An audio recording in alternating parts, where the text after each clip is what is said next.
Suscríbete a nuestro canal cliqueando en el botón rojo y en la campanita de activar todas las notificaciones para no perderte ninguno de nuestros programas e investigaciones exclusivas. Me acompaña en esta noche, en este stream, Nicolás Moraz del canal Los Liberales, bueno, canal hermano. ¿Cómo andás, Nico? ¿Cómo andás, Ezequiel? Un placer estar acá. Yo siempre me acuerdo de que junto con TLB1, tu canal de YouTube, fue el primero en invitarme, además de toda la ayuda que me diste para sortear la censura de YouTube, para un montón de cosas. Tenemos un anecdotario infinito de aventuras compartidas contra YouTube y sos Sí. un buen amigo mío. Gracias, Nico. Igualmente, pienso exactamente lo mismo. Y bueno, las aventuras con YouTube que siguen sucediendo, como hoy ya te mostré cómo pasó con el video de BlackRock. Nunca me pasó un choclo así, la primera vez de ir scrolleando y que sigan todas las denuncias. Nada, increíble. Pero bueno, nada, a seguir dándole con eso, que se le va a hacer. Así que bueno, tenemos acá de invitados. Última vez fue durante el stream de la asunción de Biden, donde nos bajó el video, el stream de una cadena japonesa, porque estábamos haciendo stream de algo que todo el mundo estaba transmitiendo, pero justo esa era de los japoneses. Bueno, ya otro día podemos hacer un stream hablando de el desastre de los derechos de autor, si querés. Pero bueno. Ahora la novedad es que ya no podemos hablar de BlackRock. Parecería, pero todo el resto de videos de BlackRock, que tengo como 5 o 6, están todos bien. Este último estaba mal. Toquemos Andá a madera. saber. Toquemos madera y piedra, acá no tengo, pero bueno. Pero bueno, hoy vamos a estar hablando de un tema importantísimo que me vienen pidiendo hace bastante tiempo, que es el tema de los jesuitas, y sé que sos un experto porque ya sacaste bastantes investigaciones sobre el tema, especialmente la última que fue espectacular, sobre el duelo entre el Opus Dei y los jesuitas. Pero para empezar, primero, contanos, ¿quiénes son los jesuitas? Bueno, mira, primero corresponde hacer un agradecimiento de rigor a un gran amigo nuestro en común, que es el primero que me abre los ojos sobre la relevancia de este grupo, que es Iorio, Ricardo Iorio, en una de esas memorables veladas que compartí con él en La Pampa, me internó y me dijo: vos, Moraz, tenés que saber quiénes son los jesuitas. Y bueno, antes mi conocimiento era superficial, pero nos pusimos a ver incontables documentales de un historiador español, canario concretamente, que se llama Jorge Guerra. Y después ya cuando a mí me toca hacer la investigación del primer documental del Papa, el que es el más visto del mundo, siempre para mí es un orgullo eso, porque con lo difícil que es que se difunda nuestro contenido, fue todo un logro. Conecté, até los cabos y dije, claro, este tipo no podría ser quien es y no podría tener semejante bagaje de criminalidad detrás y haber llegado tan lejos si no fuera un jesuita. El primer papa jesuita. Y si querés es el mayor logro, es la cúspide de la pirámide de esta orden religiosa. Los jesuitas son una autoproclamada orden religiosa católica que es la más numerosa y la más poderosa de todas. Hay cientos. Pero bueno, para que te des una idea, ellos tienen más de 20.000 curas. Triunfan en materia de universidades, colegios, instituciones educativas afiliadas de manera brutal, le siguen los salesianos, y patrimonialmente son más ricos que el resto de la iglesia. De hecho, depende cómo lo midas. Si vos lo medís por los bienes propios de los jesuitas, que obviamente tienen una contabilidad bastante oscura, pero que de todas formas es evidente de lo gigante que es su patrimonio, ellos tienen 10 veces más bienes que el Opus Dei, que es la congregación rival, si querés, que recientemente degrada Francisco. Y que es parte de una larga historia, que le dediqué hace poco un video a esa guerra entre jesuitas y Opus Dei. Si vos medís ya el patrimonio de los jesuitas laicos, es decir, de los jesuitas que no son sacerdotes, que no son formalmente la compañía, pero que trabajan estrechamente con la compañía y que fueron educados por instituciones jesuíticas, ya estamos hablando directamente de 200 veces más patrimonio que el que tiene el Opus Dei y todos los ricos relacionados con el Opus Dei. Por lo tanto, estamos hablando de gente extraordinariamente influyente que si vos me preguntás, como suele suceder en nuestro público, siempre te preguntan qué grupo domina el mundo. Son muchos los que pujan por tener mayor control. Pero ponele, claramente en ámbitos militares o de la industria de la guerra, los lobbies sionistas son muy poderosos. Históricamente, en la esfera política administrativa, la masonería pesó mucho. Yo creo que está muy, muy devaluada frente al poder que tuvo en otras épocas. Pero si vos decís quién se mantuvo más tiempo en la cima, desde mi punto de vista, hoy por hoy te diría que los jesuitas. Porque a partir de la educación, a partir del poder de meterse en la mente de la gente, de seleccionar a esa gente y de que trabajen para ellos sin demasiado esfuerzo, porque eso es lo que tiene ser un laico jesuita, no tenés que dedicarte a estudiar durante años rituales esotéricos como si fueras masón. Claro. Entonces, tu nivel de compromiso es más bajo, tu nivel de recompensa es alto. A partir de esa estructura de incentivos e intereses, han logrado un poder inmenso. En todas partes, en Asia, en América Latina. Es una cosa increíble realmente. Muy impresionante. O sea, claro, también esa no la tenía en cuenta, de que en varios aspectos te conviene mucho más volverte jesuita que volverte masón porque no tenés tantas cosas para estudiar. Yo por lo que estuve leyendo, sí, tenés estudios de la Biblia, pero como que el curso para ser jesuita son de 2 años. Por lo menos lo básico, o sea, nada. Ahora para hacer un rango 33 en la masonería puedes estar 40 años. De hecho, probablemente estés toda tu vida y uno de cada 10.000 van a llegar a ser grado 33. En cambio, vos vas a un colegio jesuita, te integrás con los jesuitas o vas a una universidad jesuita, por ejemplo, lo hizo Bill Clinton, que no es Claro. católico, y ya sos jesuita. O sea, automáticamente formás parte de un grupo muy poderoso, de un grupo que como todos estos se dedica a hacer intercambio de favores y colocaciones, por así decirlo, y la piedra basal del jesuitismo, en ese sentido, son más rigurosos que la masonería, es la obediencia. Y si vos te fijas a lo largo de la historia de la Compañía de Jesús, que es el nombre formal de los jesuitas, nadie la pasa peor que el jesuita que desertor. Claro. Nadie la pasa peor que el tipo que se va. Es mucho peor, te diría, abandonar a los jesuitas o criticar a los jesuitas sin abandonar la compañía que hacerlo con otros grupos como la masonería hoy por hoy. Yo conozco un amigo, Nicolás Martínez Laje, que él lo dice, es ex masón y no le ha pasado lo que sí le pasó, y me consta, a los jesuitas que desobedecieron a un superior. Por ejemplo, no recuerdo exactamente sus nombres, pero eran los compañeros del Papa Francisco, los mencionabas en tu documental, que fueron perseguidos durante toda la vida y hay uno que no se sabe dónde está, ni se ve que nadie quiere saber bien. Él no quiere que nadie sepa qué le está pasando. El padre Yalix, creo que se llamaba. Exactamente. El caso de Yalix es tétrico. Vos pensás que Bergoglio, a su vez, por rosca política, porque no tenía los méritos para llegar a ocupar ese puesto, y eso es algo que lo persigue, y es Sí. algo que opera en su traición, llega a ser superior provincial de la Compañía de los Jesuitas del Río de la Plata, o sea, Argentina, Paraguay, Uruguay, etcétera, saltándose por lo que le correspondía por mérito a estos dos personajes que fueron en gran medida sus maestros, que eran dos buenas personas, porque hay Claro. que decirlo, ha habido jesuitas que fueron muy buenas personas y lamentablemente no les fue bien a la mayoría, que eran Orlando Llorio, argentino, y Franz Yalix, argentinizado Francisco Yalix, que era húngaro. Y estos dos padres eran de izquierda, algo que si tenemos tiempo vamos a profundizar mucho. Realmente el rol de los jesuitas en el comunismo, en las guerrillas, es impresionante. Pero estos dos padres eran de izquierda y no eran guerrilleros, eran profundamente pacifistas y eran gente que ayudaba mucho en las villas, no tenían una gran ambición.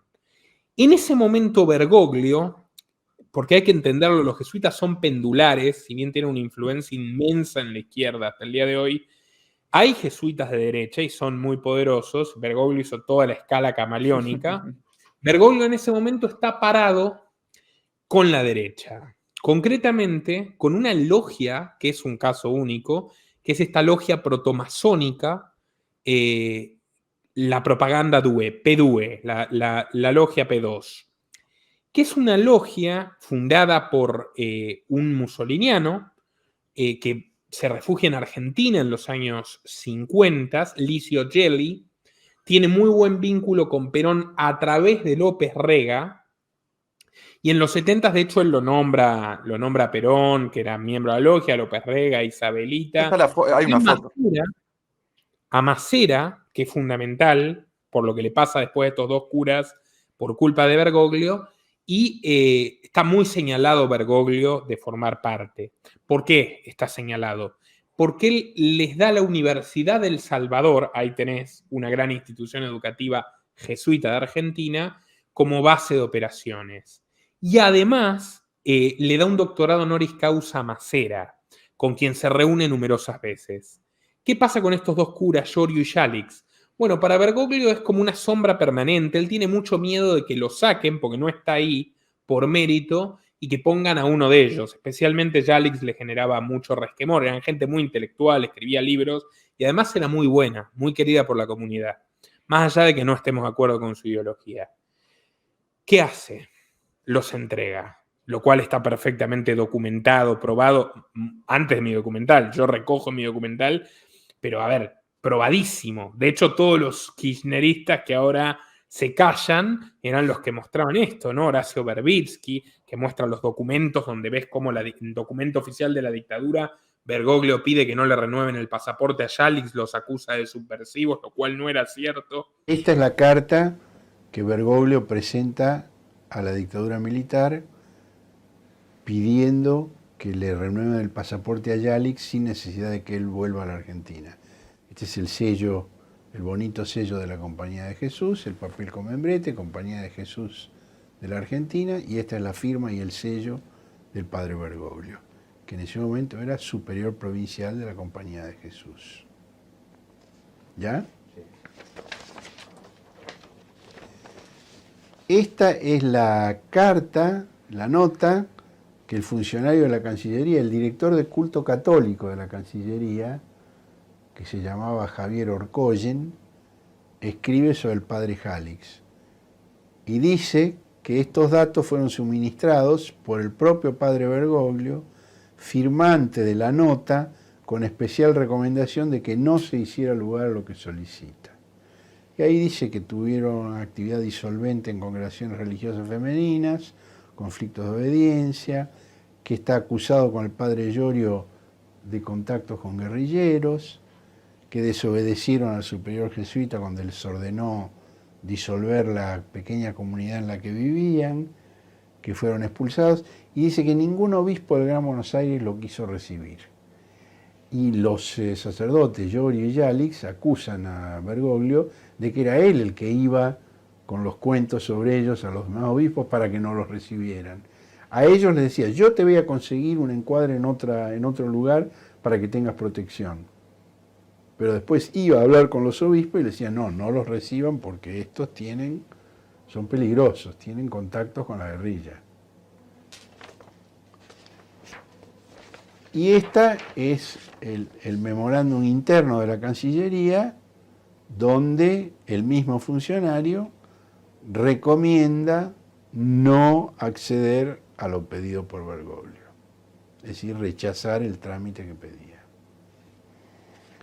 A mí me parece que estos documentos son una demostración muy precisa y concisa sobre el doble juego de Bergoglio. Ellos terminan secuestrados por la Marina, brutalmente torturados. Después de mi documental sacan, incluso muchas personas con las que yo hablé, un documental que se llama Llorarán las piedras, que lo hacen muchos conocidos de Llorio, y te cuentan, llorás, te cuentan cómo él dice, vos te das cuenta, le dice un amigo, vos te das cuenta que me hacían las preguntas que me había hecho él 3 días antes y sabían las respuestas y él era el único que lo sabía. Bueno, él los entrega.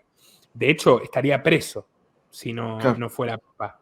está el juicio a la ESMA, que está hasta las manos. Ustedes pueden ver las audiencias, Luis Zamora fue abogado, los fiscales querellantes, está hasta las manos, las pruebas lo sepultan a Bergoglio. Pero bueno, él los entrega, los torturan a estos padres, una cosa aberrante. Hay catequistas como Emilia Mignone que la matan, la tiran en uno de los vuelos de la muerte, una cosa horrenda.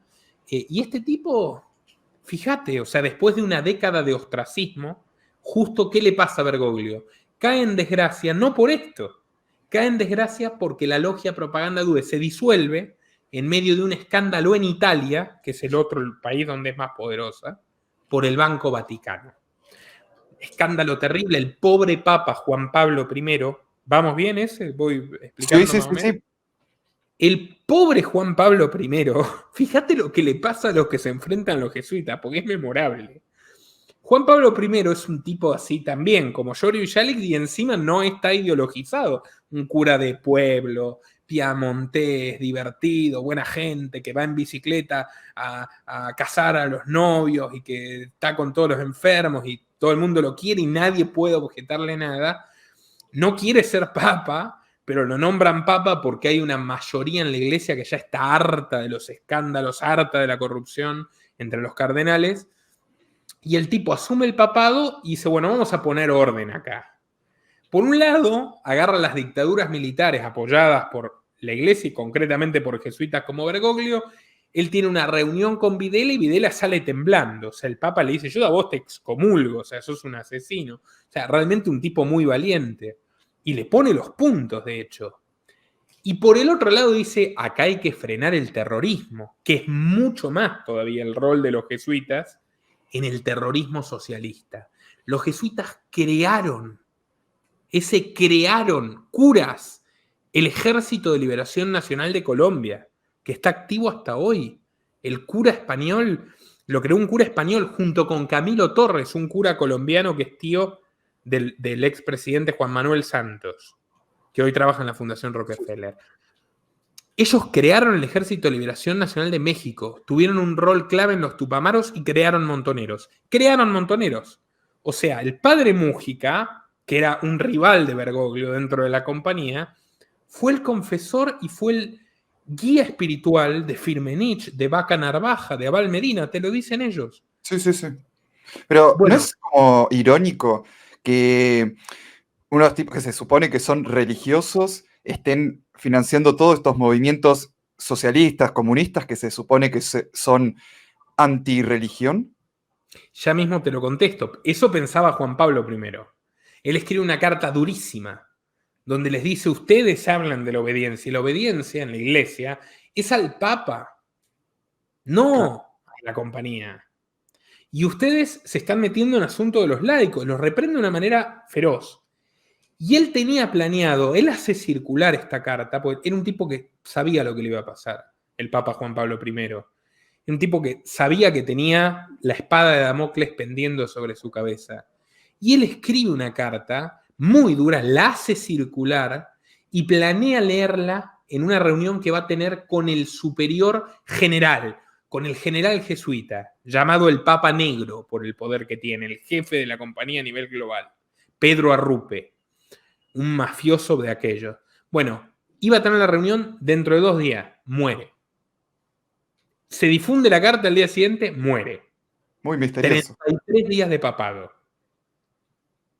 El tipo era deportista, totalmente sano, no tenía ninguna enfermedad, no tenía ningún precedente, libros enteros, su secretario que era irlandés diciendo, él nos venía diciendo, me van a matar. ¿Por qué? Porque destapa el escándalo del Banco Vaticano y se enfrenta frontalmente con los jesuitas.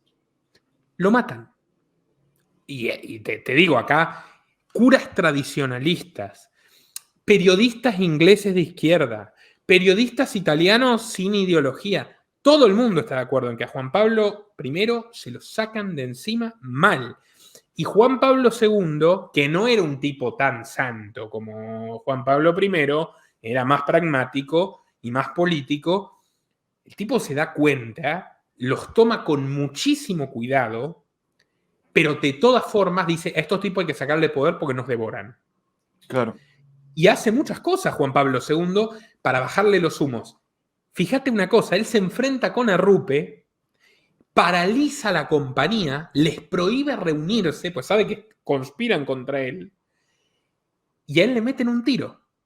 O sea, es impresionante. Claro, claro. Le mete un tiro un turco que no tiene nada que ver con nada, que pertenece a un movimiento que no hizo jamás ningún atentado, ni de cerca de la Iglesia Católica, un movimiento que no es islamista, es laico, nadie entiende muy bien de dónde viene, ¿viste? Y que obviamente necesita de la complicidad de los guardias suizos. O sea, necesita cómplices dentro de la Iglesia. Le meten los tiros, sobrevive, y lo que hace directamente dice, vos, Arrupe, te fuiste. Y los pone en vereda dentro de lo posible, se rodea del Opus Dei, que es otra congregación poderosa, que odia a los jesuitas, tiene una puja terrible, y más o menos, viste, va capeando las tempestades hasta que un grupo de jesuitas empieza la conspiración para sucederlo, que es la famosa mafia de San Galo. Hay jesuitas y hay sacerdotes de otras denominaciones, que son de izquierda, muy de izquierda, y bueno, esa historia es, si se quiere, es otra historia, pero desemboca en el papa jesuita que tenemos hoy. Me gustaría que me contaras un poco de la mafia de San Galo, porque a mí algo que no me termina de cerrar el tema de si tenían tanto poder, cómo tardaron tanto en poner un papa jesuita, o no creían que era el momento como para tenerlo todavía. Mira, hay dos cuestiones que entran en juego acá. Sí. La primera es, la Iglesia es la institución más antigua del mundo. Y los tiempos de la Iglesia son tiempos infinitamente más lentos que los de un país como el nuestro, que tiene 200 años. 200 contra 2000. Entonces, ser Aparte progresista en la el Iglesia... Papa puede durar 60 años también vivo. Nosotros cada 4 lo tenemos que cambiar, o 5, depende del país, ¿no? O 6. Totalmente. Es una monarquía absoluta. Claro. Hasta ahí. Porque tenés gente como los jesuitas, ¿no? Bueno.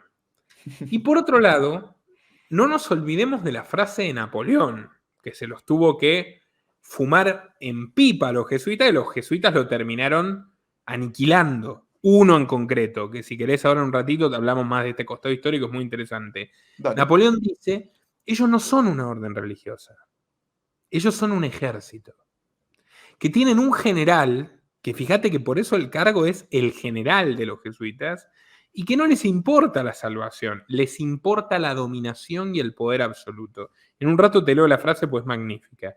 Napoleón en el exilio final, ¿no? No en Elba, sino en Santa Elena. Y él sabe que los jesuitas jugaron un rol fundamental en lo que le pasó. Ellos son estrategas, o sea, piensan, tienen paciencia casi oriental, no en vano fueron los primeros en meterse con los asiáticos. Vos fijate que ellos en la India... Japón no tenía contacto extranjero hasta que solamente en comercio con los holandeses, pero cuando permitieron gente occidental fue con los jesuitas. Y de hecho los matan, y la película de un jesuita que se llama Martin Scorsese, fantástico director, pero es una propaganda total, es, mirá estos pobres enviados de Cristo que mueren por su cruz. Y no, ¿qué fue lo que quisieron evitar los japoneses? Lo que le pasó a la India. O sea, los jesuitas en Goa metieron una inquisición feroz, jesuitas portugueses y españoles, prohibieron los ritos tal, esclavizaron, porque eran así, esclavizaron a la población local, la pusieron a trabajar para ellos, y los japoneses, cuando se enteraron de los planes de los jesuitas, tomaron represalias. Eso fue lo que le pasó a los jesuitas en Japón, y eso le pasó en todas partes. Vos me preguntabas la primavera católica. Obviamente que es un plan hiperambicioso sacarte de encima un papa. De hecho, no podés hacerlo. Tenés que esperar a que se muera o matarlo. Con Juan Pablo I lo hicieron, con Juan Pablo II lo intentaron, y bueno, les quedaba esperar que se muera. Les salió mal el intento. La primavera católica se empieza a construir a partir de que se termina la Unión Soviética, que es un bloque aliado de los jesuitas. Por más que su discurso fuera antirreligioso, hay un general de la KGB, de la inteligencia soviética, Mikhail Pasepa, que te dice, yo lo escuché directamente a Khrushchev, cuando dijo, la religión es el opio de los pueblos. Bueno, démosle opio. porque necesitamos controlarlos, especialmente los más religiosos, los de América Latina. Y eso explica por qué la KGB financia a las guerrillas jesuitas. Los dos jesuitas más famosos de la izquierda latinoamericana son Fidel y Raúl Castro. Claro. Sí, eso cuando lo vi en tu documental me quedó tremendo. ¿Qué dice el Papa Francisco? Que él tiene una conexión especial, búsquenlo, con Raúl Castro. ¿Hablan de qué? De jesuitismo. Lo dicen ellos dos. Yo fui a colegio jesuita, dice Raúl Castro. Entonces yo también soy jesuita como el Papa. Bueno, entonces, ellos se quedan sin la Unión Soviética y se quedan huérfanos. O sea, todo es tristeza para los jesuitas en los 80s y los 90. El Papa les complica la vida. El Papa anticomunista, ¿no? Polaco, al fin y al cabo, Wojtyla, Juan Pablo II. Se les cae la Unión Soviética. Entonces, tienen que empezar a acomodarse por primera vez con los demócratas, con Clinton, que era quien mandaba en esa época, y con buena perspectiva de que el tipo iba a seguir mandando. Tienen problemas. ¿Por qué tienen problemas? Porque si bien Clinton es egresado jesuita, entonces ya tienen bastante a favor, su número 2, John Podesta, impulsado por ellos, adquiere cada vez más poder, que Podesta es católico y jesuita de toda la vida y profesor de Georgetown. Pese a eso, el Opus Dei también tiene vínculos con Clinton. El jefe del FBI de Clinton, un tipo peligroso, que de hecho está involucrado con la muerte de un abogado que tenía información comprometedora, que había sido amigo de Clinton y se pelearon, etc. Bueno, y los tipos se empiezan a insertar, y a través de una figura en concreto, que no es de la orden, pero que sí fue a colegio jesuita, Theodore McCarrick, arzobispo de Washington, terminan sellando el pacto a fines de los 90. Y vos tenés que tener en cuenta que toda la conspiración de la primavera empieza en Europa. En Suiza, San Galo es una localidad de Suiza que está pegada a Davos. Y uno de sus impulsores... Pura coincidencia. Exactamente. Y uno de sus impulsores, que es suizo, justamente, que tiene un banco de la iglesia, un cardenal, decide hacer la reunión estratégicamente en San Galo. Bueno, van gente de Bélgica, muchos de Alemania, etc. Se reúnen ahí, en palabras del belga Danils, que lo admitió en público, conspirando abiertamente, violando la constitución apostólica de la iglesia. Een soort naam die deftig is. Maar eigenlijk zeiden wij van onszelf en van die groep de maffia. Kardinaal Danils praat voor het eerst over de geheime groep van kerkleiders waar hij toe behoorde. Hij doet dat in de basiliek van Koekelberg, waar zijn biografie wordt voorgesteld. Y bueno, tras muchos años, logran que se alineen los grandes intereses. O sea, pasan 15 años, Ratzinger es una derrota para ellos. Ellos impulsaban obviamente a Bergoglio en 2005, pero Bergoglio y otra gente más prudente saben que no es el momento. Porque en Estados Unidos gobierna Bush, porque en el mundo en general no están dadas las cosas todavía para un papa progre. Y esto lo cuentan muchos vaticanistas, te cuentan ese momento histórico. Ellos prefieren mandar al muere Ratzinger y liquidarlo, siendo papa, como para que sea más degradante, más humillante. Propagandísticamente fue tremendo. O sea, se nota que mucha de la propaganda que le hicieron después a Trump ya la habían preparado ya la tenían calentada con todo lo que le hicieron a Ratzinger, porque yo me recuerdo que era muy fuerte las críticas que había en todos los medios, no en 1, 2, 4, 5, en todos. Totalmente, porque lo que además buscaban era ablandarlo. ¿En qué sentido? Ratzinger es un teólogo, es un intelectual, es un filósofo de la religión, Sí. que ya había tenido experiencias complicadas con estos zurdos y los tuvo a raya, como cardenal de Alemania. Por eso lo odiaban. Dos de los grandes aliados de Francisco, que son los últimos dos sobrevivientes de la mafia, Walter Kasper y Reinhard Marx, que es el cardenal Marx, que es marxista, para completar el chiste, y tiene su foto con la estatua de Marx, y escribió un libro hablando de los puntos en común del comunismo y el catolicismo, según él. Bueno, Ratzinger los tenía así, los tenía con una cadena en Alemania. Estos tipos saben que no es político, es teólogo. Entonces, un tipo que no se sabe defender, es un tipo ingenuo.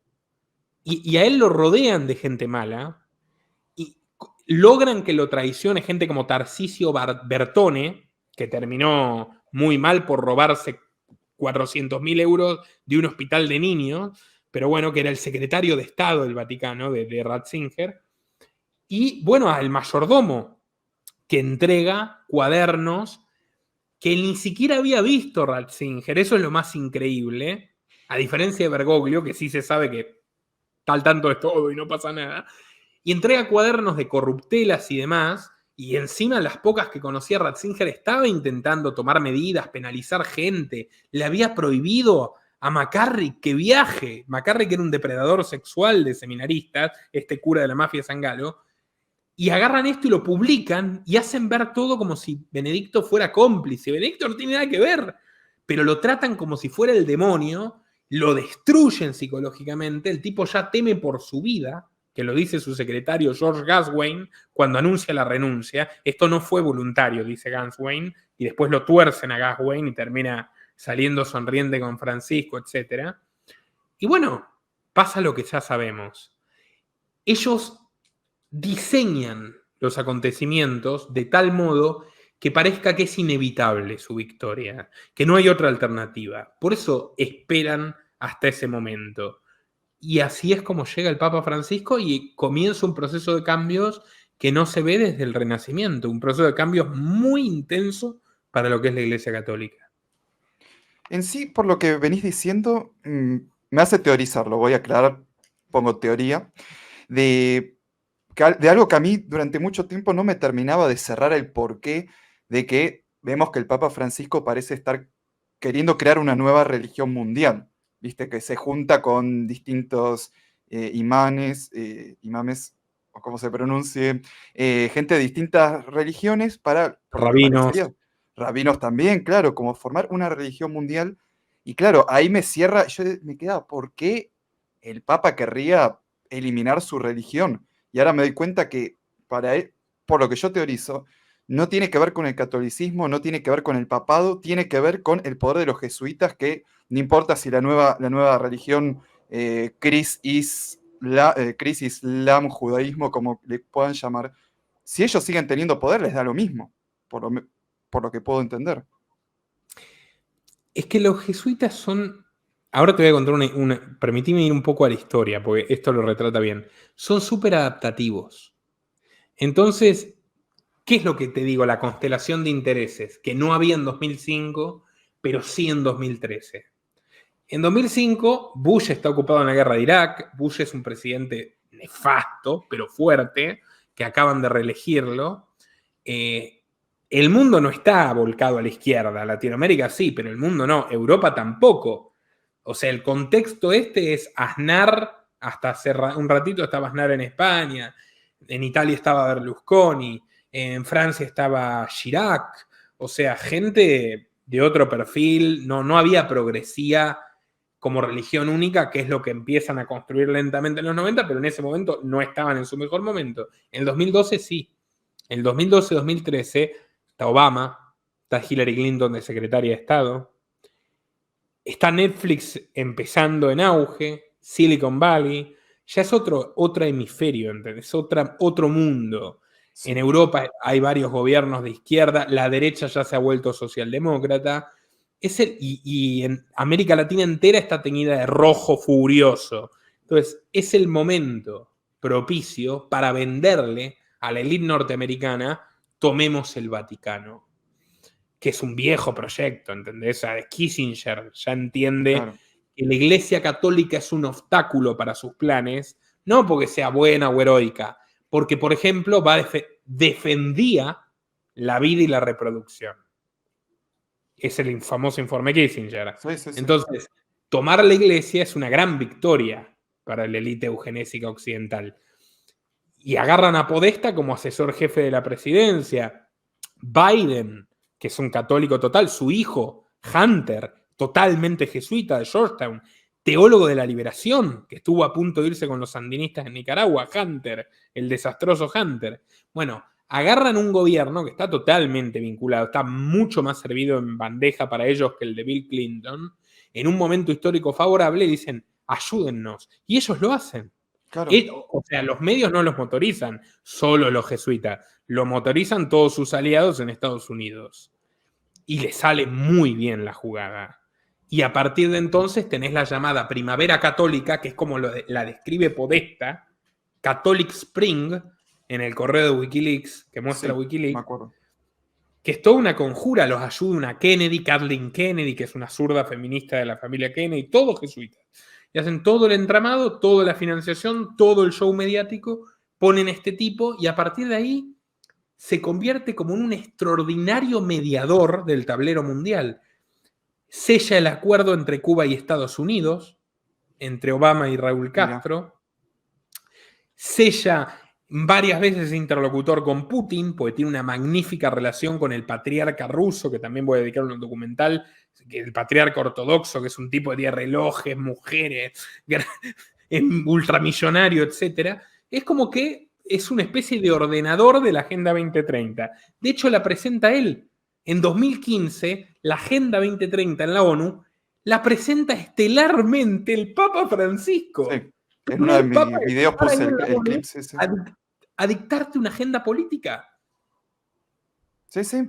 Aparte, algo que me estoy acordando, ¿no había sido también la Open Society de Soros uno de los que pagó la gira de Francisco por Estados Unidos? Literal, la Open Society financió la gira. La Open Society financió antes ya un grupo que se llama Catholics for Progress, que es como las católicas por derecho de decidir, salieron de ahí, que es con todas estas minas. Una se llama Sandy Newman, ahora que me acuerdo, que es de BlackRock al día de hoy. Ojalá que no nos escuche BlackRock con la misma que estamos teniendo. Sí, totalmente. La Open Society, Soros, obviamente. Vos fíjate, el economista favorito de Soros, que es Jeffrey Sachs, el del Instituto de la Tierra de Columbia, es literalmente el redactor de la encíclica, el asesor número 1 de la encíclica Laudato Si, que es la encíclica ecologista del Papa, y lo meten como miembro de la Academia Pontificia de Ciencias. Es como el asesor económico número 1 del Papa. Número 2 es Stiglitz, otro hombre de Soros, que Stiglitz, poca gente lo sabe, más allá de que muchos saben que es fue el jefe de Martín Guzmán en Colombia, jefe del Consejo Económico de Bill Clinton. Stiglitz trabajaba en el Banco Mundial con Lord Mark Malloch Brown, sí, que vos sabés perfectamente, el dueño de Smartmatic, el número 2 de Soros, que ahora es el presidente de la Open Society. Bueno, le minan el Vaticano, o sea, Francisco tiene el Vaticano lleno de gente de Soros, cosa que no había pasado jamás, cosa que era inconcebible antes de que den el golpe contra Benedicto. Claro, o sea, vimos un golpe de Estado hecho por lo más duro del globalismo, pero con los planes que tuvieron años y años y años haciendo ahí los jesuitas. Es muy impresionante. Pero me gustaría que andaras un poco más en este tema de las guerrillas. Algo que dijiste en tu documental sobre el tema del Opus Dei. Los jesuitas también estuvieron metidos con el ETA en España. Esa fue la verdad. O sea, vos decís, soy experto. No, realmente no. O sea, espero volverme experto en esto, porque lo que me sorprende de esta gente es que nunca los termino de conocer. O sea, de repente me pongo a investigar el Opus Dei y el franquismo, que es una relación totalmente probada, que los medios obviamente te la dicen. Y de repente me aparece un tesoro, tesoro informativo, una desgracia para los pobres españoles, que es que los jesuitas crearon ETA. Ahora sí, permitime, porque si no lo hago ahora, no lo hago mal. Hago rápidamente, muy rápidamente, un repaso histórico porque explica cómo se llega a esto. ¿Cómo nacen los jesuitas? Los jesuitas nacen de un vasco, de un aristócrata vasco en el siglo XVI, que es el famoso Íñigo de Loyola, que se castellaniza Ignacio para tener suerte en las cortes, pero no las tiene. Íñigo es un tipo que era militar, que luchó para el rey contra la represión navarra, contra la rebelión navarra, en fin. Y el tipo, que terminó herido gravemente y que no se destacó especialmente como militar, fíjate que era un tipo tan hosco, tan torcido de carácter, que firmaba las cartas como Íñigo de Loyola, pobre de bondad. Pobre de bondad. O sea, tené cuidado. Era como decir, no tengo paciencia. Ese tipo termina metiéndose a cura. Cambia las armas por la sotana. Y en esa época tiene una lógica. Él quería ser político, él quería tener poder. No le fue bien como militar. No le fue bien en las cortes, porque era vasco. Y dice, bueno, entonces vamos a probar con la iglesia. Imagínate la época de la que estamos hablando, Tratado de Tordesillas. El Papa divide el mundo, la mitad para Portugal, la mitad para España. El Vaticano era, Roma, en ese momento, Roma era el gobierno mundial. Claro. Entonces, yo voy a jugar en las ligas mayores. Y le sale bien. O sea, con accidentes. O sea, primer escollo, se mete con los benedictinos. Los benedictinos, que son, por algo Benedicto se puso Benedicto, gente seria, dice, este tipo es una sabandija. Es más, lo meten en cana. Nunca se aclara bien por qué, porque los jesuitas tienen un gran dominio de la historia. De hecho, el grueso de la historia de los jesuitas la cuentan historiadores jesuitas, como Pedro de Rivadeneira, y difícilmente encuentres otras fuentes alternativas. Pero el propio Rivadeneira te dice, este tipo nuestro fundador estuvo preso y nadie sabe por qué, y lo mandaron los benedictinos. En fin, el tipo sale de eso y dice, ok, acá no me va a ir bien, se va a Italia y se conecta con la nobleza veneciana. Mirá de qué gente estamos hablando.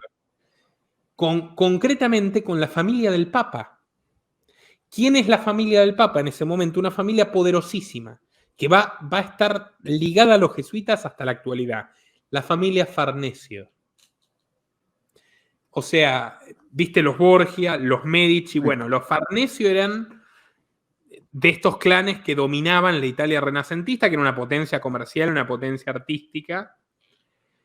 Y él se vincula muy bien con los Farnesio, les llama, digamos, les toca las fibras sensibles, era un gran manipulador. Y Alejandro Farnesio, el Papa Paulo III, cuya hermana Julia había sido la amante del Papa anterior, fíjate cómo son los Farnesio, Julia Farnesio era la amante del Papa anterior, Alejandro VI, lo convierte a Loyola no solo en sacerdote, sino que en líder de una orden. O sea, de la nada, o sea, la historia de la orden más fugaz, más repentina de la historia, cuyo inicio es más atribulado, los jesuitas, aparece la Compañía de Jesús, con algo que se llama Regimini Militantis, que es el nombre de la bula de este papa, del Papa Farnesio, un tipo corrupto al extremo. ¿Por qué? Porque van a ser el ejército del Papa. Eso le venden los jesuitas. Nosotros vamos a estar dirigidos por un ex militar, vamos a ser obedientes como militares y te vamos a defender a muerte, como te defendería a muerte un edecán, como te defendería a muerte un custodio militar. ¿Qué pasa en la práctica?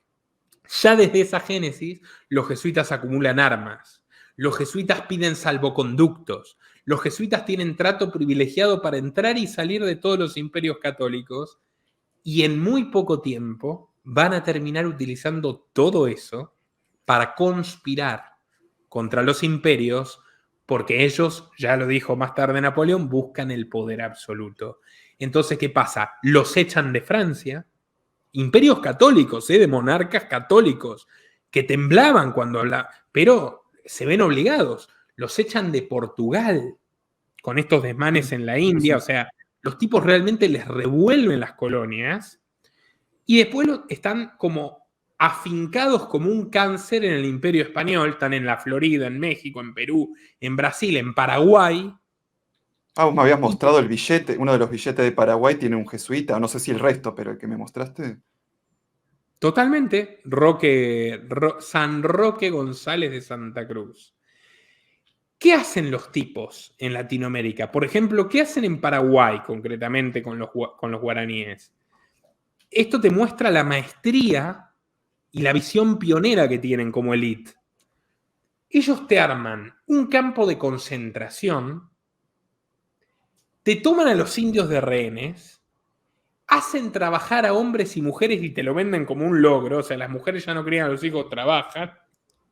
Mirá, o sea, realmente los hacen trabajar de manera feroz, reparten todo en forma colectiva, cosa que no era así. Antes eran cultivos familiares, propiedad privada, rudimentaria, propiedad privada. Ahora es una granja colectiva. ¿Y quién manda? ¿Quién administra? La vanguardia. ¿Que quiénes son? Los curas. ¿Cómo los dominan? Con su versión del evangelio, que muchas veces se ha visto, es amañada, está totalmente instrumentada para ese efecto, el opio de los pueblos. Claro. Y vos fíjate los mapas de las reducciones. Yo he ido a las ruinas, yo conozco las ruinas jesuíticas. Por ejemplo, vos ves el mapa de la reducción de San Ignacio Miní. Cualquier reducción jesuítica, ¿qué tienen? Un pedazo de calabozo así que es una cuarta parte del plano. Porque no eran santos, porque no era voluntario, porque vos te rebelabas y te masacraban, te torturaban, te mutilaban como te mutilaban después los agricultores sureños si era un que te escapaba en Estados Unidos. Pero ¿qué tienen los jesuitas? Intelectuales. Son los máximos acumuladores de científicos, historiadores y artistas dentro de la iglesia desde que aparecen. Entonces, ¿qué hacen? Te cuentan maravillas. Y como tienen laicos, lo cual era muy atrevido, y es algo que inventaron ellos, trabajar curas con laicos con el mismo propósito político, gente como Voltaire, que es lo más anticlerical que hay en Francia, se come el cuento. Le cuentan sus amigos ilustrados, están haciendo algo maravilloso, liberando a los indios. Y el tipo dice, uy, mirá qué bien los jesuitas. El tipo que era el mayor crítico de la iglesia, pero los jesuitas lo convencen de que era un experimento humanitario. Y era mucho peor que cómo vivían los indios fuera de sus reducciones.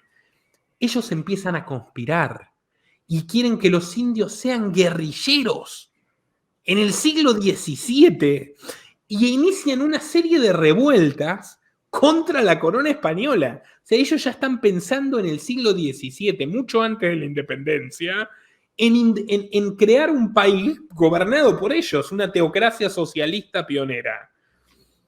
Y a partir de eso, España los expulsa. Hay un papa, que no quiero aburrir tampoco, no me acuerdo cuál es, que cagado en las patas, lo tengo por acá anotado, con mucho miedo, en pánico, dice, bueno, o frenamos esto, ahí está, Clemente XIV, o frenamos esto o me derrocan. Claro. O sea, el tipo, estábamos viviendo la misma historia en el 1700. Y es ahí donde crea el propio cuerpo de guardaespaldas del Papa, porque tiene miedo que lo maten, que lo envenenen, y se atreve a disolver la orden. ¿Qué hacen los jesuitas? Cuando le disuelven la orden, le quitan el estatus religioso y la protección. Todo el mundo lo quiere meter en cana, a fusilarlo, imagínate. Tienen problemas con Francia, con Portugal, con España. Se refugian en la corte de Rusia. Mirá. Se van a una potencia no católica, se refugian con Catalina, famosa por sus apetitos sexuales, déspota ilustrada, Catalina II de Rusia, que también era amiga de Voltaire. Y en Estados Unidos, fíjate que eran colonias todavía, miserables colonias inglesas agrícolas, los jesuitas empiezan a crear universidades. ¿Por qué? Porque no se enteraron, como es un país protestante, no se enteraron que no eran más una orden. O sea, los jesuitas sabían que no eran más una orden, pero los norteamericanos no.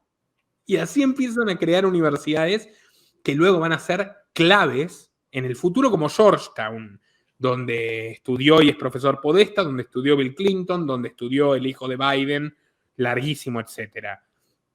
Bueno, meten presión y terminan volviendo a hacer una orden en 1814. ¿Qué pasa en el medio? Y te lo hago muy, muy, muy rápido, solo para mostrar en un personaje la historia de los jesuitas como es.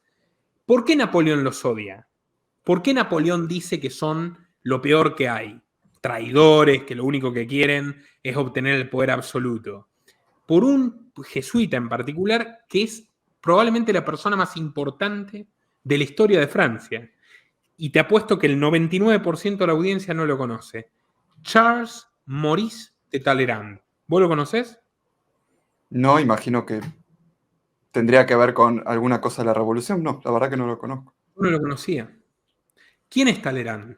Porque no te lo cuentan en los libros de historia del colegio, ni nada por el estilo. Talleyrand es un tipo que era jesuita, era primogénito de una familia muy acaudalada, pero como era rengo, no pudo entrar al ejército y el padre medio lo discriminaba, entonces era un tipo bastante resentido, lo meten en la iglesia. Era brillante, asciende de manera drástica dentro de los jesuitas y se convierte en el tesorero de la Iglesia de Francia, que era una corporación muy rica, eran los mayores terratenientes del mundo. No pagaban impuestos de época borbónica. Ahora, el tipo maniobra suficientemente bien para esconder la riqueza incluso del cardenal. Y ni que hablar del papado. O sea, en ese sentido la iglesia francesa tenía un poder inmenso, ni el papa estaba al tanto de todo lo que tenían. Y él tiene las llaves de todo. Cuando ocurre la revolución, vos sabés, la revolución francesa, jacobina, masónica, etc., está en contra de los católicos, mata a católicos en forma masiva. Pero ¿qué pasa? Hay un grupo de sacerdotes que está del lado de la revolución. Mira. Uno es el famoso obispo Hebert, que es la facción más radical, los ultracomunistas, cortadores de cabezas, los hebertistas. Otro es Talleyrand, mucho más discreto. Talleyrand, que era un tipo muy fino, muy educado, se acerca a Robespierre, a Danton y le dice: muchachos, antes de tomar decisiones apresuradas, yo tengo el secreto de los bienes de la iglesia. ¿Cuánto me dan? Mira. Talleyrand se convierte en embajador en Estados Unidos, que acababa de independizarse. Mira. ¿Por qué se va a Estados Unidos? Pues la revolución es polémica en Europa. No se va a ir a Inglaterra, no se va a ir a ningún lugar donde corra riesgo. Se va a Estados Unidos. ¿Qué hace en Estados Unidos? Esto es verdad, ¿eh? Trafica esclavos. Y se hace más rico de lo que ya era. Él sabía, porque era un hombre brillante, lo que iba a pasar con la revolución. La revolución se canibaliza. Termina muriendo en la guillotina Robespierre. Claro. Vuelve y dice: a ver, yo soy un hombre de la iglesia, yo soy un hombre, por más que ya no era cura, yo soy un hombre de negocios, yo vengo del nuevo mundo, donde hay una república que funciona, Estados Unidos, y logra que lo metan como miembro del nuevo gobierno. Se vuelve canciller del directorio. ¿Y qué pasa? Francia tiene guerras, todo el desastre económico que dejó la revolución, problemas civiles, y el tipo dice: bueno, esto es un desastre, nos van a matar a todos, ¿qué puedo hacer para sobrevivir? Yo no voy a poder ser político, o sea, nunca, sería demasiado impopular, nunca nadie va a comprarse a este aristócrata, traidor de la iglesia, etc. Tenemos que inventar algo que nos una. Y él se pone a ver y dice: bueno, ¿qué es Francia? Patriótica. ¿Y qué los puede movilizar? El ejército. ¿Cuál es el mejor de nuestros militares? Bueno, este no, pero estos tienen sus propios intereses. Y este general, este joven general Bonaparte, general de artillería, miren qué bien que luchó en Italia. Es un mito viviente. El tipo fue al frente de su tropa. Por eso lo nombran general, un tipo extraordinariamente valiente, brillante. Llamen a Bonaparte, que encima es de familia humilde, italiana, de Córcega. Y aparte italiano, claro.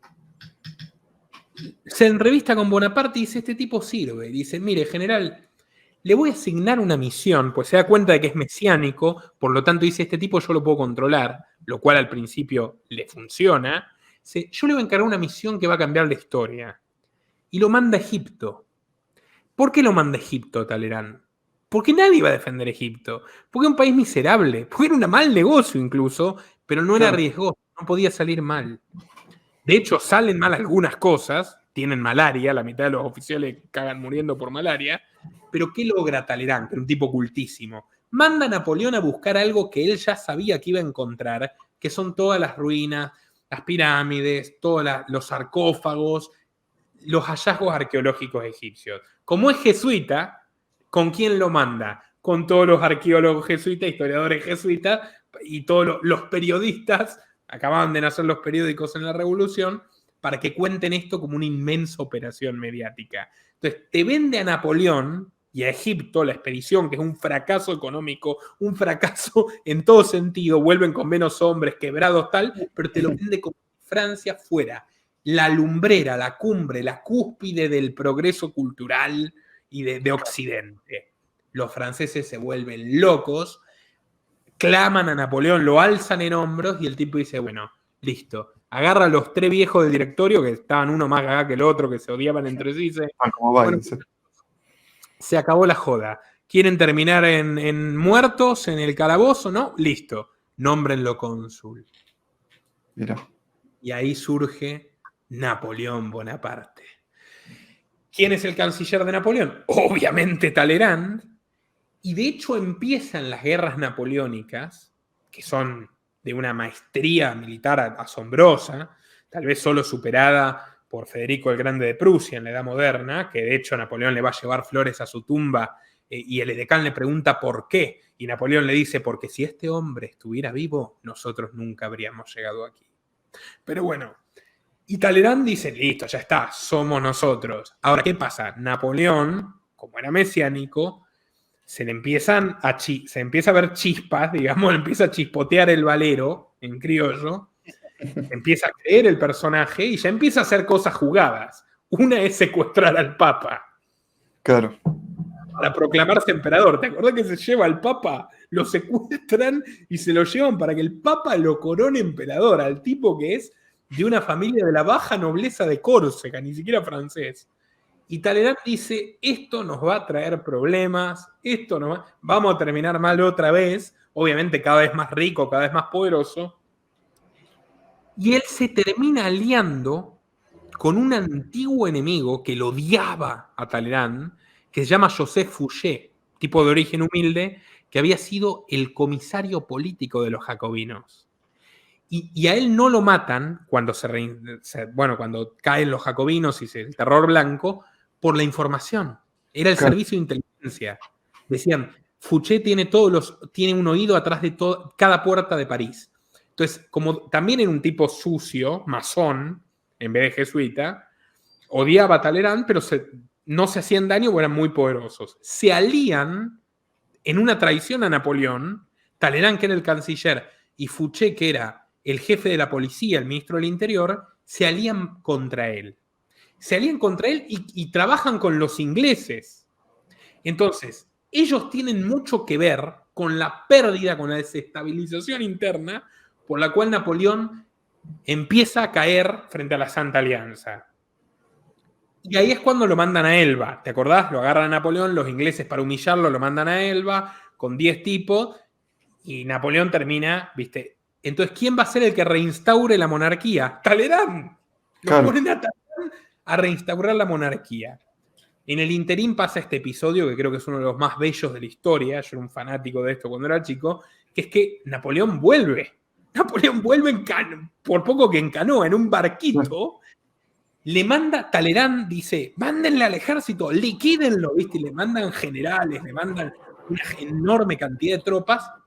Y Napoleón va con los campesinos. Y paren, soldados, van a matar a su emperador. Y esto es así. Y los tipos, no, ¿cómo? Napoleón, no, van, lo abrazan y le sale todo mal a Talleyrand. Talleyrand se fuga, se contacta con los Rothschilds, que ya eran banqueros en Inglaterra, y organizan Waterloo. Y organizan Waterloo. El rol de Talleyrand, fíjate qué tipo sombrío, fue ser como una especie de asesor de los puntos débiles de la psicología de Napoleón. Entonces, toda la derrota de Waterloo se configura en base a sus consejos. Meteorología, o sea, supuestamente no sabían que iba a ser un día nublado. Los jesuitas sí. Imagínate de dónde salieron. ¿Quiénes se quedaron con los conocimientos de Giordano Bruno, de toda la gente que mataron, de Galileo? Los jesuitas. Bueno, además existía ya la meteorología. Entonces calcularon todo para que le vaya mal con la artillería, que era el talón de Aquiles Napoleón. Si le iba mal con la artillería, lo iban a desestabilizar psicológicamente. Es exactamente lo que ocurrió. Lo derrotan. Ahí Talleyrand se garantiza con los ingleses que lo manden al culo del mundo. No lo matan para no convertirlo en mártir. Lo mandan a Santa Elena y Napoleón escribe lo siguiente, que es muy breve, permitime que te lo lea, es muy breve, muy ilustrativo. Los jesuitas son una organización militar, no una orden religiosa. Su jefe es un general de ejército, no un mero padre abad de un monasterio. Y la meta de esta organización es poder. Poder en mayúscula. Poder en su ejercicio más despótico. poder absoluto, poder universal, poder para controlar al mundo por la volición de un solo hombre, por la voluntad de un solo hombre. El jesuitismo es el más absoluto de los despotismos y al mismo tiempo el más grande y el más enorme de los abusos. El general de los jesuitas insiste en ser el amo, el soberano sobre los soberanos. Donde quiera que los jesuitas sean admitidos, ellos serán los amos, cueste lo que cueste.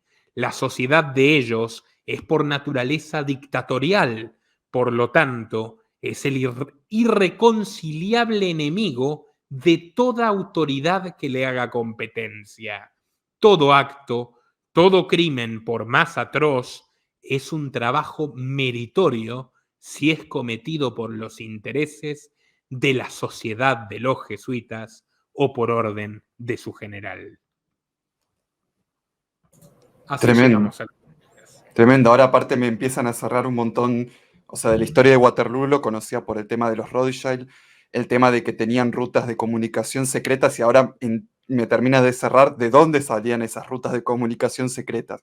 Era todo tema que estaba organizado por los jesuitas. Totalmente. Los comunistas, en el diccionario soviético de filosofía, te dicen que los padres del comunismo práctico son los jesuitas. La aplicación del comunismo, la primera que ellos ven es en las misiones jesuitas, las reducciones jesuíticas de América Latina.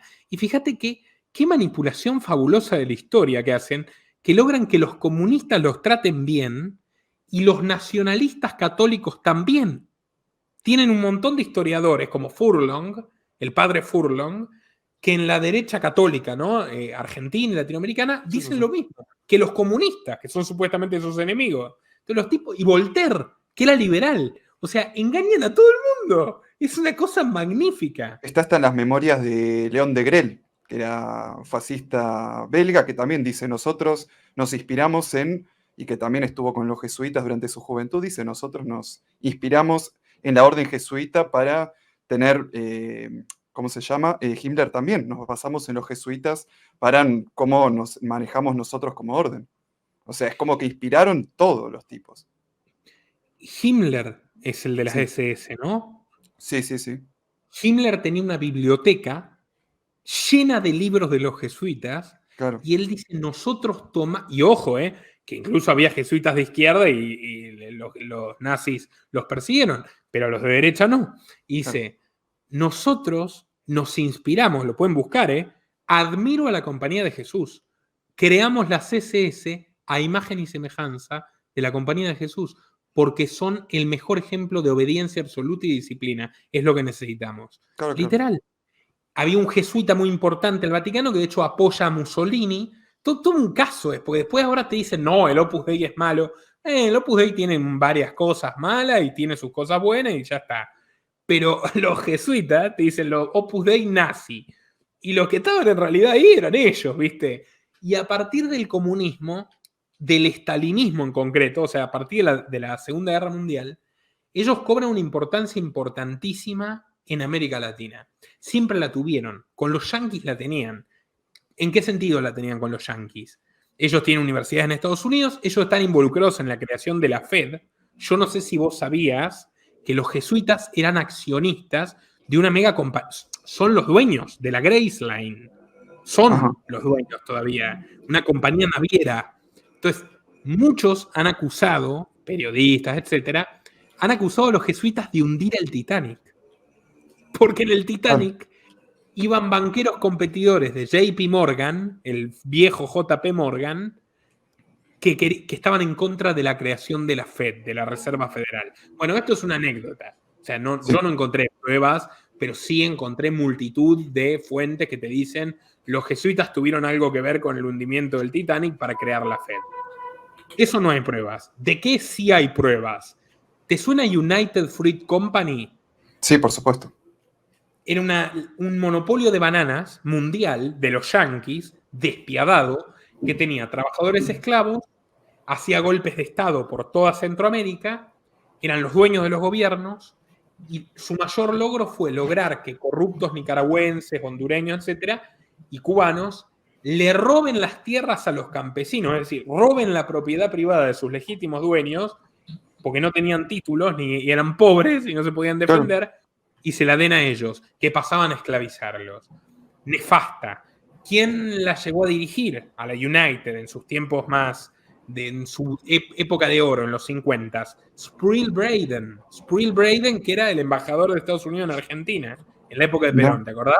Sí, sí, sí. Braden Braden o Perón, sí, como se dice acá, sí. Tenían políticos yanquis contratados, bueno, como cualquier compañía de las que conocemos ahora, ¿no? Como Netflix, con Obama y tal. Ahora, ¿quién les hace... A ver, ¿por qué no hay una rebelión masiva contra la United? Había canciones de protesta, protestas sindicales, ellos mataban a los sindicalistas. ¿Quién los ayuda a insertarse en la sociedad? ¿Quién les hace la campaña de responsabilidad social empresaria? Los jesuitas. Claro. Y terminan teniendo un director de la Compañía de Jesús, esto lo cuenta el escritor colombiano Fernando Vallejo, sentado en la mesa del directorio de la United Fruit Company, con la cual trabajaba, por ejemplo, el papá de Fidel Castro, que era terrateniente y le alquilaba las tierras a la United. Y manda a sus 2 hijos a colegio jesuita. Todo queda en familia, Fidel y Raúl. Bueno, ¿qué pasa con las guerrillas? Fidel y Raúl son jesuitas. Sí. Hay curas desde el día 1 en la revolución. Hay curas que intermedian en la visita de Castro a Estados Unidos, donde se saca la famosa foto con la remera I Love New York.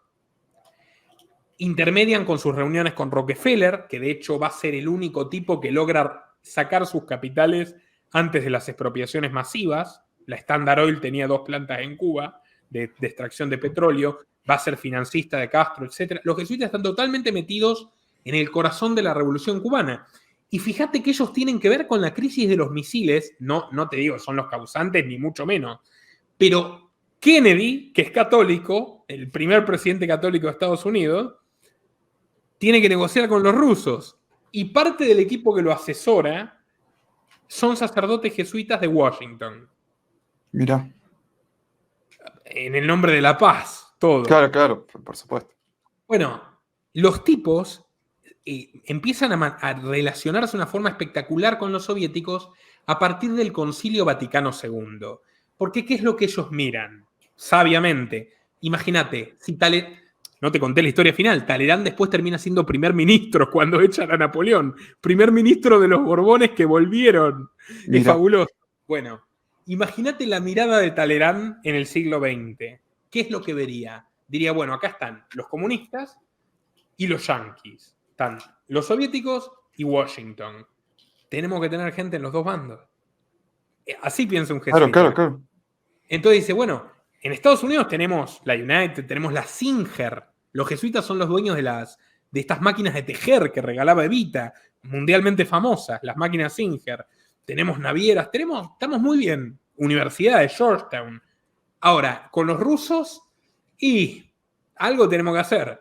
Entonces tenemos que generar una ala izquierda de la iglesia y dominarla nosotros. Porque gane quien gane, nosotros tenemos que ganar. Típica mentalidad jesuita. Entonces, en el Concilio Vaticano II surge la teología de la liberación, que lo cuenta bien este general de la KGB, Pacepa, está totalmente financiada por Rusia.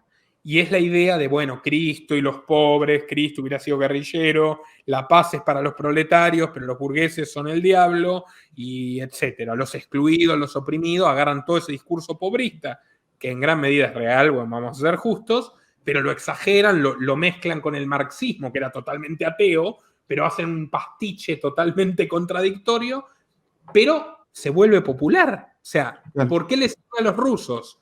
Porque el comunismo ateo en América Latina no va. Pero si ya es cristianismo y lo vende el cura jesuita, sí va. ¿Por qué le sirve a los jesuitas? Por lo que ya te dije. Aparecen las guerrillas colombianas, aparecen las guerrillas tupamaros, aparecen las mexicanas, aparecen las argentinas con montoneros. El padre Mujica era un tipo que era partidario de la violencia en la dictadura Onganí, incluso, que si así es necesario yo tiro bombas, después se arrepiente y dice, cuando vuelve Perón y ya hay democracia, dice, no, este no es el camino, etc. ¿Qué pasa en España? En España, todo esto ocurre durante un gobierno jesuita, que es el del general Pedro Arrupe, vasco, como Loyola.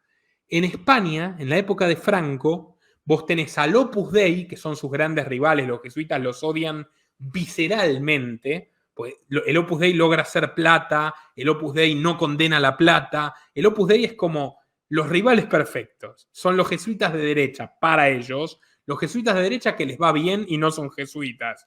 De hecho, el fundador del Opus estudió parte en un seminario jesuita, pero bueno, no importa, Escrivá de Balaguer. Los odian. Dicen, Sí. bueno, vamos a mirar a estos tipos. España, imagínate, España es como su patio de atrás. ¿Cómo vamos a tener al Opus Dei mandando acá? Y se meten en el proceso de Burgos. Vos lo podés buscar, eso es historia oficial, nadie te lo puede discutir, es Claro. así. Los jesuitas salvan a los primeros terroristas de la ETA, que le vuelan el auto a Carrero Blanco, que era el vicepresidente y sucesor de Franco, y lo matan y tal, y matan civiles, etc. Los salvan de la pena de muerte. Directamente intercede el Vaticano. Y el Papa, Pablo VI, obligado por los jesuitas. Él no quería meterse en eso, pero le tiene tanto pánico, él ha ido a escuela jesuita también, pero le tiene tanto pánico a los jesuitas, Pablo VI, que dice, bueno, sí, dale, listo, intervengan. Y logran que le perdonen la vida a los etarras. Ahora, decís, ok, es la iglesia, la piedad. Bueno, acá empieza la historia divertida. Divertida y trágica. Los jesuitas le dieron una iglesia para que la ETA haga sus primeras 3 conferencias clandestinas en España. Una iglesia jesuita, literalmente. Los jesuitas les dieron el papel para que impriman sus tarjetas, tenía una gráfica papelera en el País Vasco, Euskadi o como lo quieran llamar. Tenían una empresa papelera que les dio el papel de los folletos que repartían con las bombas y de las amenazas que mandaban los tipos y de los mensajes extorsivos para el impuesto revolucionario y para secuestrar empresarios. O sea, literalmente, los jesuitas les dieron refugio a los etarras en la Universidad de Deusto. Directamente hay 3 curas que se hicieron militantes, cosa que en América Latina es muy habitual, se hicieron militantes de la ETA. Literalmente. O sea, literalmente se hicieron militantes de la ETA, los jesuitas. 3 curas con arma, mataron gente, los 3 presos, ninguno se arrepintió. A uno directamente, era un seminarista, no era cura formalmente, lo detuvieron en el seminario. Después, los jesuitas, con este precedente increíble, terminan siendo mediadores entre la ETA y el gobierno de Felipe González. Obviamente todo sale mal, la ETA mata más civiles que nunca. Y ahora un jesuita es confesor de las presas etarras. O sea, es una cosa increíble de los jesuitas y la ETA. Curas, los que te mencioné, Julen Calzada, John Exabe, Severio, el jesuita de la ciudad de Severio, el párroco jesuita, les prestaba la casa. También los etarras se refugiaron en parroquias jesuitas de la ciudad de Getaria. Tuvieron un cura, Fernando Arburua, alias Igeldo, que le metió 3 tiros a un tipo, dejó a los 5 hijos huérfanos, otro que mató a un taxista, y los tipos dicen que la moral es relativa. Lo pueden buscar todo esto, por eso les menciono los nombres. Nunca jamás se arrepintieron, presos y todo, nunca se arrepintieron. Y además insisten que lo que hicieron está justificado por su visión del cristianismo, que está impresa en la teología de la liberación. Por todas estas razones, el desastre que hacen en Latinoamérica, en España, es que Juan Pablo I les pone los puntos, matan a Juan Pablo I, Juan Pablo II hace lo mismo, lo intentan matar y no lo logran. Y Juan Pablo II es el que destituye a Rupe, que de hecho, mirá cómo son, cuando Arrupe se entera de que Juan Pablo II sobrevivió al atentado, le da una ACV. Bueno. Mucha coincidencia de vuelta. Los jesuitas, en todo su esplendor. A mí me queda otra duda más. ¿En dónde entra el sionismo en todo este entramado? Mira,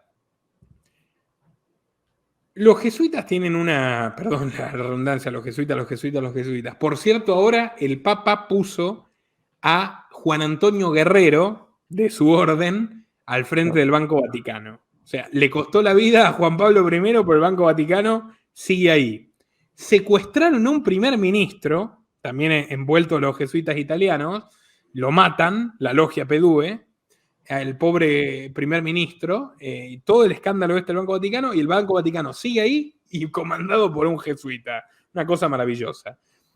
Mira, el sionismo se vincula de manera intermitente en muchos aspectos.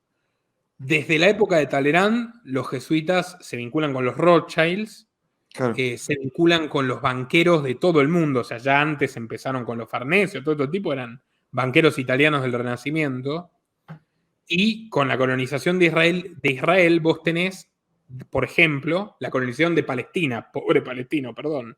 Con la colonización sionista de Palestina en la época del Imperio Británico, vos tenés algunos protestantes que acompañan, o sea, la oficina de colonización del famoso Arthur Ruppin, que yo lo conté en tu canal, un racista, supremacista blanco terrible que era sionista, director de la oficina de colonización, y también lo acompañan sacerdotes jesuitas.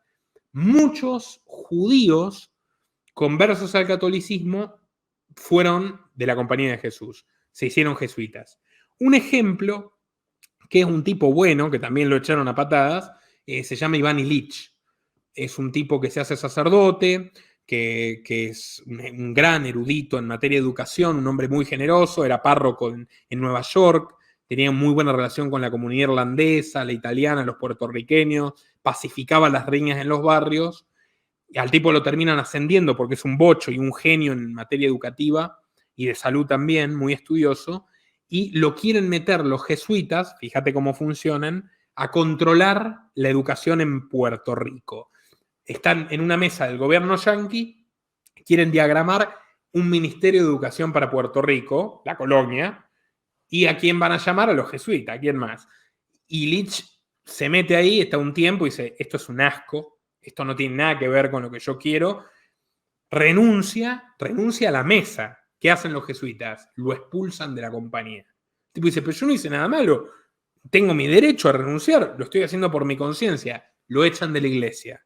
Así son.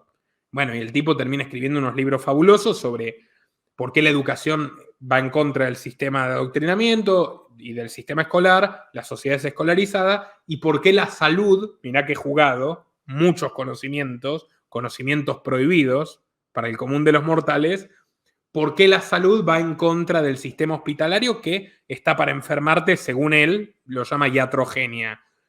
El libro ese se llama Némesis Médica. No amplío mucho más para no generarte problemas. Sí, te estaba para hacer un chiste de eso. Sí. Pero claro, los vemos como que en varios momentos de su historia tuvieron una relación, o sea, terminaron trabajando juntos en un montón de aspectos. Y sí, son dos grupos importantes. Imagínate, Claro. un ejército autoproclamado religioso, que es una máquina de matar, y lo que es el sionismo, un nacionalismo medio socialista, medio supremacista, lleno de gente con plata, que necesita permanentemente de hacer la guerra para existir. Entonces tienen puntos de convergencia. No soy un experto de los puntos de convergencia, sé que hubo jesuitas en la creación del Estado de Israel, sé que hay un tipo actualmente que es el presidente de la Conferencia Episcopal Italiana, que lo puso Francisco y que es progre, y Francisco lo puso como líder de la Orden de los Caballeros Templarios del Santo Sepulcro de Jerusalén. Entonces, que es como un cargo que está vinculado de manera bastante complicada con Jerusalén y con el sionismo y tal, y puso un tipo de su extrema confianza ahí. Y bueno, qué sé yo, también se conectan con los masones, pero tienen como una rivalidad histórica, o sea, los jesuitas y los masones. Los jesuitas odian a los masones porque, a ver, los consideran como su competencia frontal, ¿entendés? O sea, pero a la larga, para mí los que prevalecieron claramente fueron los jesuitas, por lo menos en nuestros países.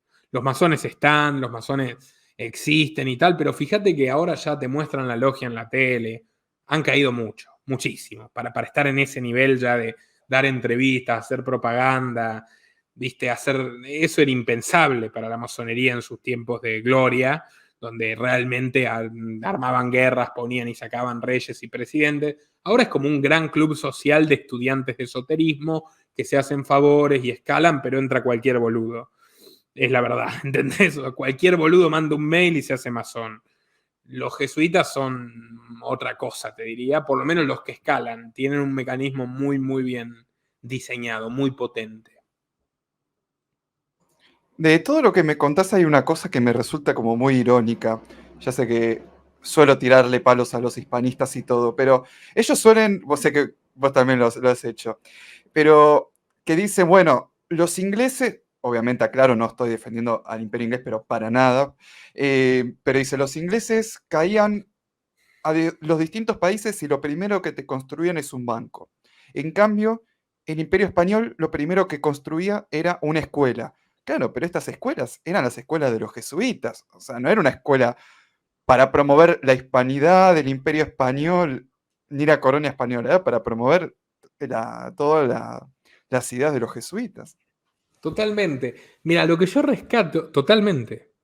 O sea, literal, y se les volvió en contra, como todos los españoles. No voy a ahondar mucho en esto porque ya sé que no es el tema en cuestión, pero del mismo modo que los españoles hicieron un desastre económico, tenían inflación en oro, terminaban vendiendo el oro devaluado, lo usaban los banqueros holandeses para financiar a la piratería inglesa que les robaba sus barcos, o sea, que se canibalizaba el imperio español.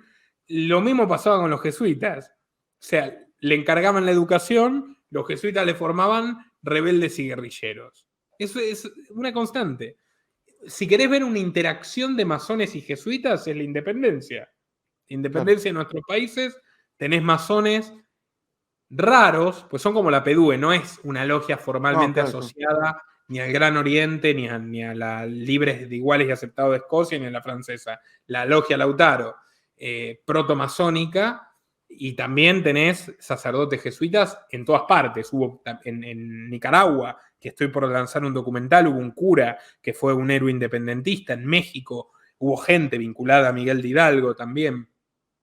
Bueno, es que ellos buscan acomodarse en el poder, esa es su obsesión. Y cuando no los dejas, no te perdonan hasta destruirte. Como Napoleón, en el momento que dejó de hacerle caso a Talleyrand, para Talleyrand su obsesión fue destruir a Napoleón.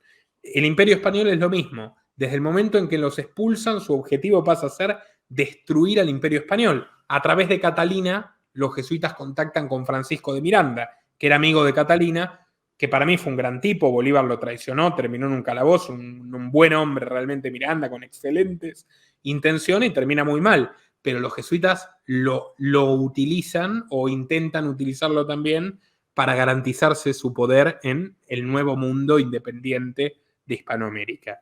Son así, están en todas partes bien acomodados, y si no están, lo intentan por lo menos. Tremendo. La verdad, impresionante la historia y nada, se ataron un montón de cosas en mi cabeza de historia que, a pesar que muchas las sabías, como que no me terminaban de cerrar y ahora me terminó de cerrar un montón de datos. La verdad, impresionante, Nico, la verdad, impresionante toda la información. ¿Le querés contar al público dónde te pueden encontrar? Muchos ya saben, pero igual, contalo. En el canal Los Liberales, tocamos madera que BlackRock no nos saque del mapa. Y bueno, fundamentalmente ahí yo quiero comentarles, ya hice un video sobre la guerra de los jesuitas y el Opus Dei, los invito a verlo, está bastante bueno. Excelente. Y en algún momento voy a hacer un documental de los jesuitas. Pero lo que estoy por lanzar, que me parece muy, muy rico, porque están incluidos los jesuitas, el Papa, los rusos, Estados Unidos, está todo incluido, una historia fascinante, es un documental sobre Nicaragua y el sandinismo, donde ahora están persiguiendo muchos curas, encerrando católicos inocentes, y obviamente los jesuitas están del lado de los malos. Excelente, Nico. Bueno, eso lo pueden encontrar entonces en tu canal Los Liberales, y también también tenés tus redes sociales, todas tienen el mismo nombre para más fácil encontrar. Nico, te agradezco mucho por toda esta excelente clase de historia y también de actualidad, porque por desgracia esto sigue siendo actualidad. Y le agradezco, bueno, a toda la gente que vio, la verdad, un montón de gente estuvo viendo. Muchas gracias y muchas gracias, Nico. Nuestro trabajo depende de tu apoyo.